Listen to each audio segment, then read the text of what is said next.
સુરત કે જ્યાં દબાણો મુદ્દે વધુ એક ધારાસભ્યએ મોરચો માંડ્યો છે। દબાણ મુદ્દે અધિકારીઓ કર્મચારીઓ સામે કાર્યવાહીની માંગ। ડિમોલિશન બાદ ફરી દબાણ કરાતું હોવાનો આરોપ લાગ્યો। દબાણ મુદ્દે અધિકારીઓની જવાબદારી નક્કી કરવા માંગ કરવામાં આવી। સંકલન સમિતિની બેઠકમાં અરવિંદ રાણાએ રજૂઆત કરી। આકારણી ચોપડે નોંધણી થઈ ગઈ હોવાનો પણ આરોપ લગાવ્યો। કમિશનરે દરેક ઝોનલ ચીફને કાર્યવાહી કરવા માટે આદેશ આપ્યા છે।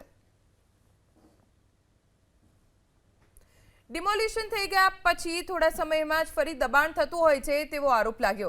દબાણ મુદ્દે અધિકારીઓની જવાબદારી નક્કી કરવા માંગ કરવામાં આવી, જેથી કરીને એકવાર ડિમોલિશન થઈ જાય ત્યારબાદ એ સ્થળે ક્યારે કોઈ પણ દબાણ ન કરી શકે। અરવિંદ રાણા જેમણે આ માંગ કરી, આકારણી ચોપડે નોંધણી થઈ ગઈ હોવાનું પણ તેમણે કહ્યું છે। જવાબદારી અધિકારીઓની રહે કે જ્યાં ડિમોલિશન થયું છે ત્યાં ફરી પાછા દબાણો ન થાય। અરવિંદ રાણા કે જેમણે સંકલન સમિતિની બેઠકમાં આ રજૂઆત કરી છે।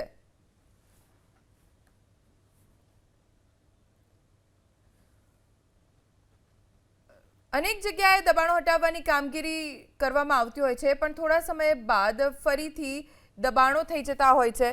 સુરતમાં પણ આ પ્રકારની કાર્યવાહી અનેક વખત કરવામાં આવી છે, પણ અરવિંદ રાણા જેમણે સંકલન સમિતિની બેઠકમાં રજૂઆત કરી કે દરેક અધિકારીની જવાબદારી નક્કી થાય, જેથી કરીને સુનિશ્ચિત કરે કે એકવાર ડિમોલિશન થયું તો ત્યાં ફરી દબાણ ન થાય। અમારા સંવાદદાતા ધનરાજ બાગલે પાસેથી વધુ જાણકારી પ્રાપ્ત કરીશું। ધનરાજ, ધારાસભ્ય અરવિંદ રાણાએ સંકલન સમિતિમાં જે રજૂઆત કરી ત્યારબાદ કોઈ કાર્યવાહી થઈ ખરી?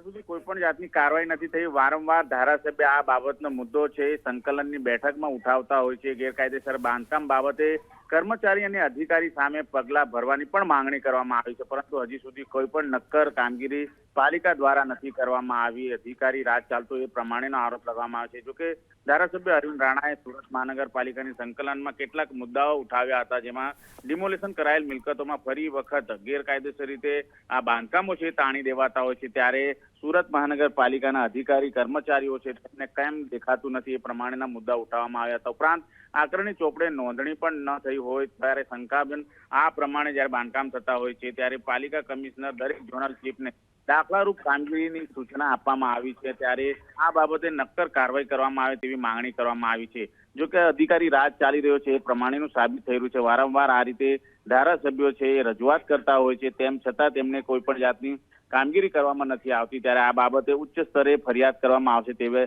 સંકેતો દેખાઈ રહ્યા છે।